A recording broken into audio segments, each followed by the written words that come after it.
Salut chers internautes, peuple du Seigneur, enfants des dieux qui nous suivez de partout. C'est les vôtres, le pasteur David Bokama. Alors je viens auprès de vous en ce jour priant de tout mon cœur que la paix, que la grâce de notre Seigneur Jésus-Christ coule et abonde dans nos vies. Nous sommes dans notre instant d'édification et le Saint-Esprit me met à cœur de nous parler autour de ces thèmes dénommés un ingrédient indispensable, un composant, un constituant indispensable, un ingrédient indispensable. Je vais tout simplement nous parler de cet ingrédient dont on ne peut se passer. C'est un composant qui est capital, qui est inévitable, inéluctable et dont on ne peut se passer. Un ingrédient indispensable.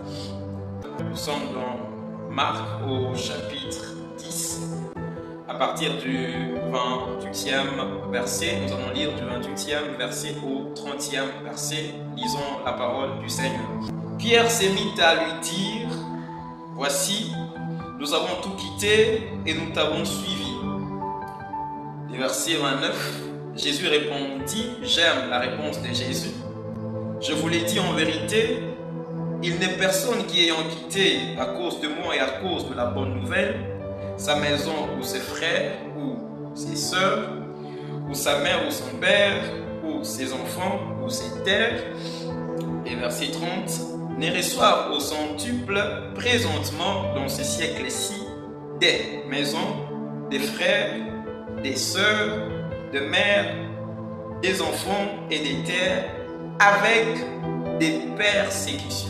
J'aimerais que vous mettiez en relief, vous souligniez, vous marquiez cette partie très importante, avec des persécutions.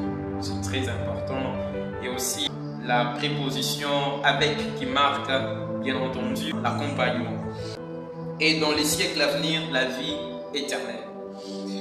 C'est très important, cette histoire qui nous est rapportée dans la Bible, cette séquence, ces récits qui recèlent beaucoup de richesses. C'est la question du disciple Simon-Pierre. Nous connaissons Pierre dans cette équipe de 12, un disciple apôtre qui accompagnait Jésus-Christ. Et j'aime la question que Pierre pose à Jésus. Il lui dit, nous qui avons tout laissé, nous qui avons tout quitté et qui t'avons suivi, qu'est-ce que nous aurons? Voyez-vous, c'est une question qui à première vue peut paraître charnelle, mais c'est une question qui est spirituelle. C'est une question qui a sa place dans la vie chrétienne, dans la marche avec Dieu. C'est une question qui a sa place et qui vaut la peine d'être posée.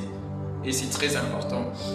Et la réponse de Jésus m'a abasourdi. La réponse de Jésus, la Bible déclare, Jésus répondit. Jésus répond à cette question. Donc si la question ne lui était pas posée, il n'y répondrait pas. Il y répond tout simplement puisque cette question lui a été posée. Et dans la réponse que Jésus donne, il y a beaucoup de richesses qui peuvent être dégagées et beaucoup d'instructions. Donc il a fallu que cette question de Simon-Pierre soit posée pour que nous puissions avoir cette réponse de Jésus et toutes les richesses qui découlent de cette réponse. Donc, il est certaines questions que vous devez poser au Seigneur. Il est des questions que l'on pose seul, mais la réponse qui est donnée est une réponse collective. La question était individuelle, mais la réponse qui est donnée, elle est collective.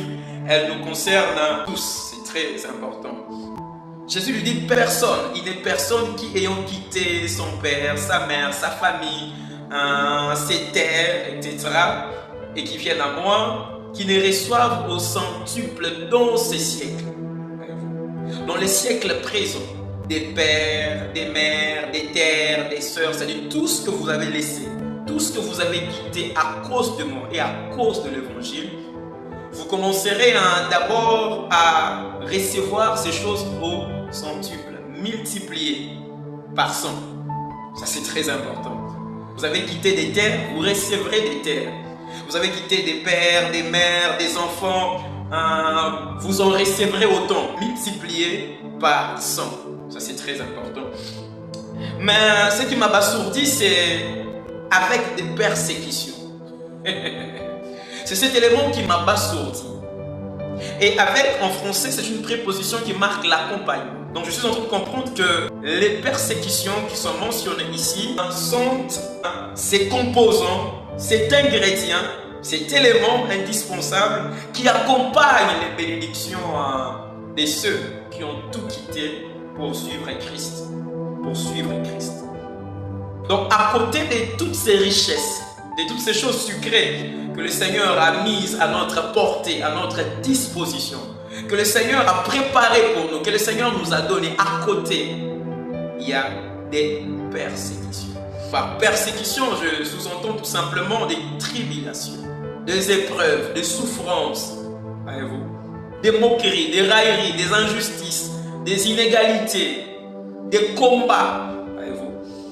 Ces épreuves-là, ces persécutions-là, ces tribulations-là sont l'apanage de ceux qui ont tout quitté, de ceux qui ont tout laissé et qui ont décidé de suivre Christ. De ceux qui ont tout quitté à cause de Christ et à cause de la bonne nouvelle, à cause de l'évangile. Les persécutions leur sont destinées, mais à côté de toutes les richesses terrestres qui leur sont accordées. Voyez-vous, c'est un ingrédient indispensable, un apport, un composant indispensable. C'est comme une cuisson, nous sommes dans une cuisson et nous devons apprêter un aliment, apprêter un mets qui soit comestible, qui soit mangeable, qui soit vraiment équilibré. Vraiment, nous sommes dans cette cuisson-là. Nous devons tenir compte de composants, de ingrédients. Et quand nous sommes dans une cuisson, il y a toujours des ingrédients indispensables. Il y a des ingrédients dont on peut se passer. Il y a des ingrédients qui sont indispensables.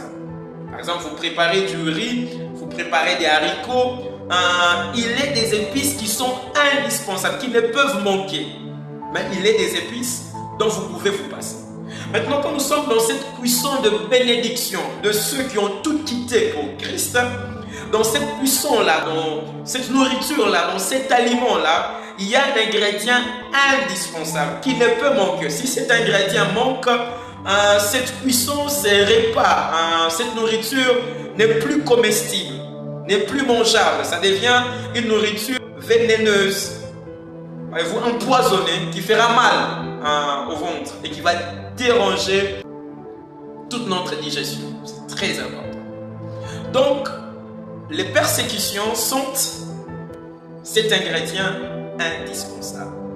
Voyez-vous, j'aime les psaumes de David. Je crois, psaume au chapitre 23, il y a une assertion très importante où David dit « Il dresse pour moi une table ». C'est-à-dire quand on parle d'une table, certainement on voit la nourriture. La table, c'est ces cadres où on dépose la nourriture qui doit être consommée. Et j'aime la circonstance. David dit, il dresse pour moi une table en face. C'est une circonstance. C'est-à-dire la circonstance dans laquelle la table est dressée est très importante. La table est dressée pour moi, mais en face de mes ennemis.